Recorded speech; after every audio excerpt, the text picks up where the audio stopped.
Pukul 6 waktu Indonesia Barat.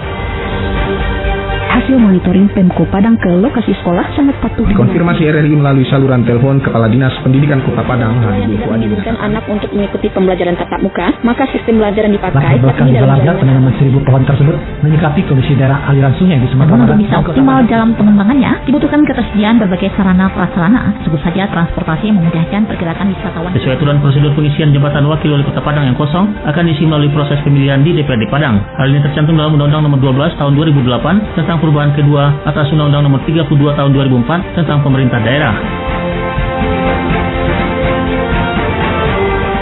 Inilah Radio Republik Indonesia dengan Warta Berita.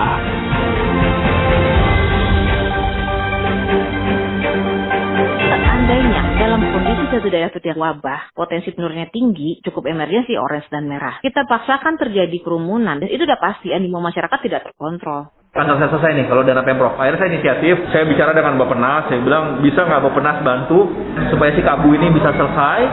Semoga ITC kali ini memberikan yang terbaik dan bisa masuk di skuad kualifikasi Piala Dunia.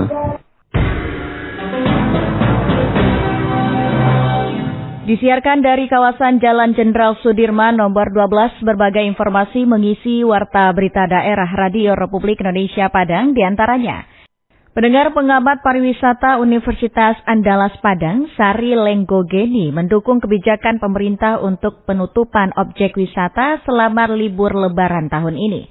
Hal dimaksud disebabkan tingginya penambahan kasus positif COVID-19 di Sumatera Barat. Nah, kalau mau dipaksakan dalam kondisi yang sekarang kita lihat 30,3% positivity rate, itu mengakibatkan seandainya terjadi potensi penularan, maka akan berdampak pada biaya penanganan COVID lagi, refocusing anggaran lagi. Pemerintah Provinsi Sumatera Barat telah menetapkan 15 daerah yang berstatus zona risiko sedang penyebaran COVID-19 atau zona orange tidak diperkenankan membuka objek wisata. Penutupan objek wisata tersebut dilakukan mulai dari 13 hingga 16 Mei mendatang. Menanggapi kondisi dimaksud, pengamat pariwisata Unan Padang, Sari Lenggogeni mengatakan sepakat terhadap penutupan objek wisata di masa libur Lebaran 1442 Hijriah karena melihat tingginya angka positif COVID-19 di daerah ini.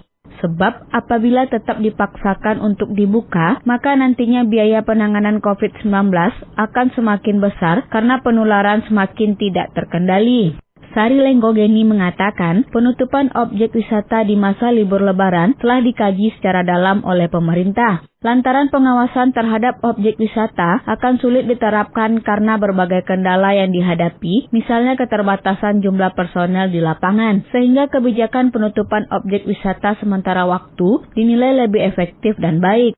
Kenapa tidak kita mematuhi peraturan pemerintah? Kalau ini sih sepakat. Kenapa? Karena gini, kalau kita paksakan perekonomian berpikirnya satu sektor saja, sektor ekonomi, ya artinya seandainya dalam kondisi satu daerah terjadi wabah, potensi penurunannya tinggi, cukup emergensi orange dan merah. Kita paksakan terjadi kerumunan, dan itu udah pasti animo masyarakat tidak terkontrol. Personel keamanan seperti polisi pasti akan kewalahan gitu menghadapi sebanyak itu yang akan titik, yang akan dikontrol. Kita nggak tahu apakah mencukupi atau tidak kan. Satgas COVID efektif efektif nggak gitu kan? Potensinya semakin besar. Nah, terjadi nanti setelah pasca kerumunan terjadi infeksi COVID yang semakin tinggi, otomatis berdampak pada sektor kesehatan. Ini spillover negatif. Kalau sudah sektor kesehatan, otomatis refocusing anggaran lagi. Kapan mau terkontrol? Kita berpikirnya logis aja gitu, jangan berpikir emosional gitu kan. Pengamat pariwisata UNAN Padang, Sari Lenggogeni mengatakan, meskipun tidak dapat dipungkiri, penutupan objek wisata akan berdampak pada perekonomian pedagang di lokasi wisata, namun apabila dibandingkan dengan dampak dibukanya objek wisata, tidak akan sebanding dengan biaya penanganan COVID-19. Melati Oktawina melaporkan.